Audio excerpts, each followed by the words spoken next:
thank you again for having me. My name is Naia Butler-Craig.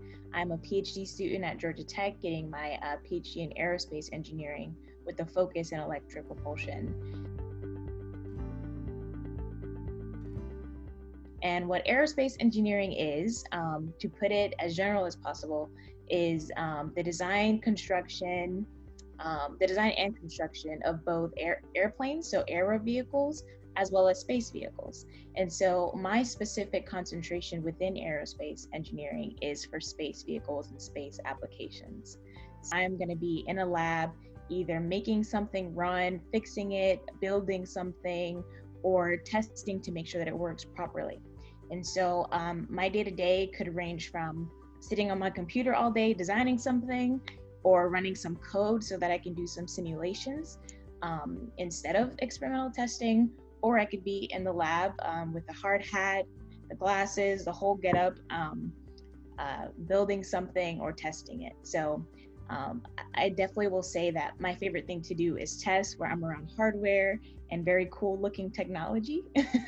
But I've had the unique opportunity to do all three of those things.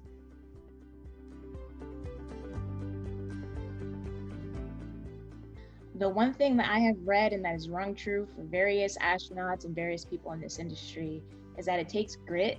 And grit is basically just perseverance. It's not a matter of intelligence or knowledge. It usually comes down to how many times can you get back up after you fall again.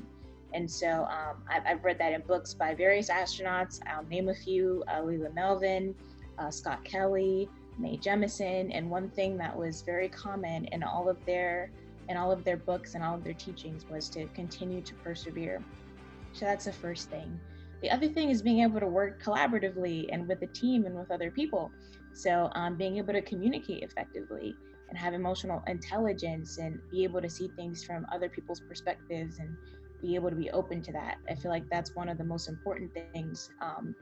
If to give you an example of people living on the ISS is owned by various people across the globe. And so you'll have to work with international partners. And if you refuse to see things from their point of view, because that's not how you grew up, how could you expect to work with them in space? So I would say those two things are the most important things to have in order to work in this industry. Things have definitely taken a hit as far as schedule. So I'm working on a pretty high profile project right now at NASA Glenn Research Center, and we're all working online, which means that we can't all be together to sit in a room and use that energy that you get when you're solving problems together, when you're having great discussions and bouncing ideas off each other. So I think progress has just been a little bit more incremental or slow. So I would say that's been the worst ways that we've been hit, on top of different jobs kind of having hiring freezes due to what's going on. But luckily, I think things are starting to ramp back up for the industry, and I'm really excited about it.